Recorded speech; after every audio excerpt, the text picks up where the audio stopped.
So I'd like to answer a question as sort of like to help me stay focused on topic, since I'm bad at that, is what is the overarching art design theory? And for me, there's two parts of it. There's one, like the low poly, the art style of the shapes, and then there's the color palette. The color palette to me was something that I've always been interested in: game color palettes, game color theories, and different uses of color as far as design is concerned. So I started by thinking of the Atari 2600 color palette, which is this 8-bit color palette, and I actually tried to use only these colors for a game, and that actually wasn't too bad. It's just these color palettes are used in a 2D game, which means you get pure colors and you're drawing and you're painting with them in more of a cartoony style, meaning you can outline something in white or black and make it really pop. Where in a 3D game, you don't tend to do that. That's not the style I want to go for. So this color palette became pretty limiting, and I started saying, like, well, what if I didn't limit myself to this exact color palette, and I jumped to this color palette, which I thought, yeah, let's go bright and vibrant, and this didn't really work very well. There's way too many oranges that I didn't need, and a lot of these, like if you would just travel up like this way, are very similar. Like these oranges would be similar. These colors are hard to tell apart. So it ended up being like I wasn't getting the full use of having a color palette like this. So then I knocked out a whole bunch of oranges, and I needed more browns because in here I really only have this strip of brown, but brown is a very common color in nature, and so I doubled up my browns to have a cooler brown and a warmer brown, but still everything very vibrant. I also added skin tones, like white guy skin tones, but again, you could use some of these for skin tones. So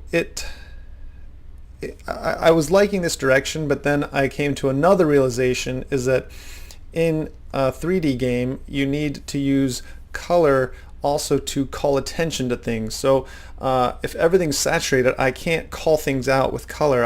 It's just right away, like you're looking at this huge bright world. So I realized I needed to split my color palette into two.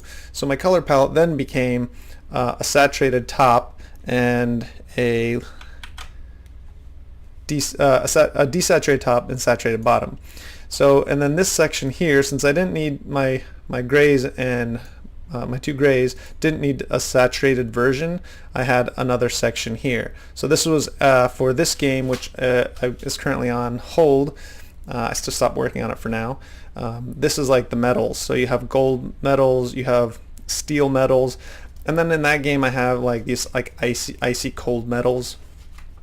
It's a very stylized type of metal, but you have your cool warm grays, your browns. Anyway, so this palette I tried out and I was working with it, and this is even version 6, but even within those versions I have tons of versions that I don't even save a number on, because I keep tweaking these color palettes to try to find the right place, and I'll show you in a bit what that looks like in game. But this palette I stopped with, and then I left it to this color palette. So if you see the difference here, I don't know how well it comes across, but is the green. So when I made the trees and vegetation with this desaturated green, no, it just doesn't read. It's not good. So the greens can't be that desaturated in the color palette. So this upper green kind of stands out because they're not too different from these down here saturated. And that's kind of a failure right now in this color palette. Like these greens don't really work. Like it would probably be better to have a whole nother, just have 2 sets of, or 4 sets of greens, just to break up the forest even more interestingly. But for now, it's okay. I have each of these also represent something very specific. Like this right now is metal. This is where stone. This is wood. This is everything from fibers, cloth, to skin tones, skin, potentially. This in-game is very bright, and this in-game is extremely dark based on the way I have the material. So very rarely using anything down here or up here.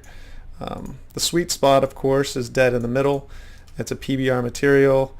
These are very bright, and I have to maybe even dial down the red. I'm not sure I like it so bright. So even this is a work in progress, but all this section is glows. So these would be like a lighter and a darker of each color for glows. Those haven't been tested. Those would kind of go through their paces when I start doing more effects and more magic. But anyway, so what I'm actually doing is I'm breaking down every how my old process used to be this is like I would make a character or an object, and then I would assign sections a basic color, bake that color out, or bake the, do a high res version, bake all the meshes. But ultimately I would just assign all these UVs a color, and then I'd bake that to a better laid out UV character. And I thought, well, what if I just grab all those and I shrink them down and I just place them on somewhere on this map? And let me see, actually I'll just jump in here and show you. Let's go to just a house. So if we look at like a house, for example, it looks pretty bright in here. But the UVs, I have, oh my gosh, why are there that many channels? So what if you see these are actually just pushed onto that texture. So you can see that they're laid out, basically crushed into a section on this. What's these other channels? Oh my gosh, just have to delete those old extra channels. Messy. So here you can see sort of the color palette in action. Everything here is just broken out and placed specifically on that UV, on that palette. So when I do a color change on that palette, it changes the entire game, like everything. And the whole point I wanted to get was like, I wanted to simplify my process in some way, and so I decided I'm going to try it with textures. I have almost no textures in this game. There's very few, but there are some, like all the terrain needed textures. There's certain things like terrain has to have normals. It has to like have normal maps, otherwise it's terrible. So that needed that textures, but otherwise for the most part it's just hardened edges. So the detail comes from hardened edges.